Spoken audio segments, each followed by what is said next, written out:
তোমাদেরকে কালারটা দেখাচ্ছি, দাঁড়াও। এই দেখো, দেখছো কালারটা দেখো শুধু। তোমাদের সবাইকে হ্যাপি হোলি।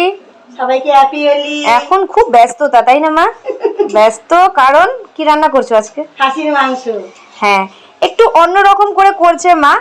যেহেতু আজকে একটুখানি টাইমটা কম, তাই পুরোটা দেখাতে পারছি না, তবে কিছু কিছু স্টেপ তোমাদের সাথে শেয়ার করছি।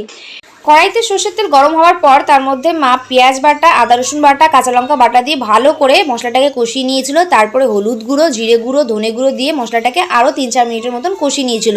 অন্যদিকে মা দেখো পেঁয়াজগুলোকে ভেজে রেখে দিয়েছে লাল লাল করে। যখন মাটন ভালো করে সেদ্ধ হয়ে যাবে কষাতে কষাতে, তখন এইগুলোকে ছড়িয়ে দেবে। মাটন সেদ্ধ করেছিল কীভাবে বলে দিচ্ছি। সর্ষের তেল গরম হওয়ার পর তার মধ্যে গোটা গরম মশলা ফোড়ন দিয়ে মাটনগুলোকে 3-4 মিনিটের মতন কষানোর পর টমেটোর, কাশ্মীরি গুঁড়ো লঙ্কা, নুন আর পরিমাণ মতন জল দিয়ে 3 সিটি দিয়ে মা মাটনগুলোকে সেদ্ধ করে নিয়েছিল, তাই তো মা? হ্যাঁ মা, হ্যাঁ। এই মশলাটা কষানোর পর মাটনটাকে মা দিয়ে ভালো করে কষাবে। কষানোর পর তারপরে একদম যখন সেদ্ধ হয়ে যাবে মাটনটা পুরোপুরি, তারপর এটা বেরেস্তাটাকে ছড়িয়ে দেবে। আর ওপরে কি গরম মশলা গুঁড়ো দেবে মা? একটু দিয়ে দেবো নামাবার সময়। আচ্ছা, দিয়ে দেবে। তোমরা কিরকম ভাবে মাটন রান্না করো একটু জানিও। মায়ের মাটন রান্না প্রায় কমপ্লিট। তোমাদেরকে কালারটা দেখাচ্ছি, দাঁড়াও। এই দেখো, দেখছো কালারটা দেখো শুধু। তোমরা যদি পুরো রেসিপিটা চাও কমেন্টে জানিও, আমি পুরো রেসিপিটা তোমাদেরকে দিয়ে দেবো। ভিডিওটা এখানে শেষ করছি। মা টাটা করে দাও। টাটা।